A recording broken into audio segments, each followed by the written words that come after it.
inondations qui ont fait au moins 7 morts et des dégâts considérables il y a 15 jours dans l'arrière-pays niçois. 3 mois de pluie tombée en quelques heures, je vous le rappelle, des torrents qui ont tout ravagé sur leur passage. 2 semaines après, toujours un formidable élan de solidarité dans les villages dévastés. Des bénévoles viennent parfois de très loin pour prêter main forte aux sinistrés. À Breil-sur-Roya, Vincent Capu et Didier Laborde. Un immense chantier. Voilà à quoi ressemble ce quartier de Breil-sur-Roya, submergé par la furie de la rivière le 3 octobre dernier. Difficile à croire, mais dans cet appartement surélevé, appartenant à ce couple de retraités, il y a eu de l'eau jusqu'au plafond. Demain, l'expert vient chez nous et lundi, on vide tout. Tout ce qu'il y a dans la maison, c'est tout. Il n'y a rien de récupérable? Non, tout est fichu là.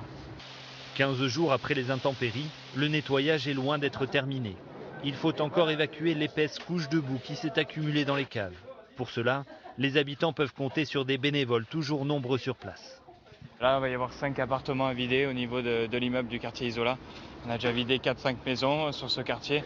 On a vidé plus d'une trentaine de caves de l'autre côté sur le centre-ville de Breil. L'urgence, c'est les bras, vous voyez les dégâts, donc c'est des pelles. Là, tout de suite, on fait ce qu'on peut. Mais aidez-nous, ne les lâchez pas, ils ont besoin de nous. Et quand ce ne sont pas des bénévoles, ce sont les amis et les voisins qui viennent donner un coup de main et remonter le moral des habitants sinistrés. Ça fait chaud au cœur. Mais bon, je préfère aller travailler parce que... Jeter tout ce qu'il faut jeter, tout ce qui a été abîmé, et puis on continue. La boue, mais on reste debout. Régina passe ses journées à essayer de sauver quelques objets, mais presque tout son mobilier est à jeter.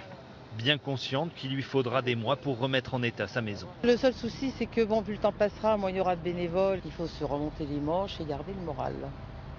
Voilà. Le village est loin d'en avoir fini avec les dégâts provoqués par cette crue exceptionnelle.